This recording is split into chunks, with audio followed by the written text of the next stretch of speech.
kad ir kas vyktų jūsų išorinėme pasaulyje, jūs visada turite savo vidinį pasaulį. Amžiną, nuolat kintantį, atsinaujinantį, kupiną žinių, gausos ir tikrumo, tikro ryšio su savimi. Todėl nebekurkite prisirišimų su išorinė aplinka, o viską kurkite iš savo vidaus. Iš to, kaip tu jauti, iš to, kas yra tau asmeniškai tiesa. Nes tavo tiesa yra tavo pagrindas. Tavo tiesa yra tavo kryptis, kūrėjas ir visa subtilioji erdvė. Tiesa, esi tu pats.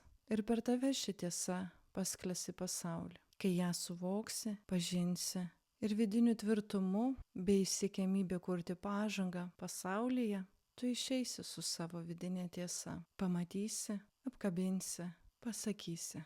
Žmogus iš tikrųjų yra ypatingas. Kiekvienas, bet tuo pačiu ir nenuspėjamas, gilus, prasmingas ir nuolat kintantis. Neprisiriškite nei prie vienos savęs versijos, bet taip pat ir nelaikykite tų, kurie kinta šalia jūsų. Nes jeigu keitiesi tu ir kinta šalia esantis, nelaikykite to, kas nebetarnauja. Nebekuria pažangos, nesukuria gero jausmo, bendrumo ir atvirumo. Nepalaikykite to, kas jau nebereikalinga.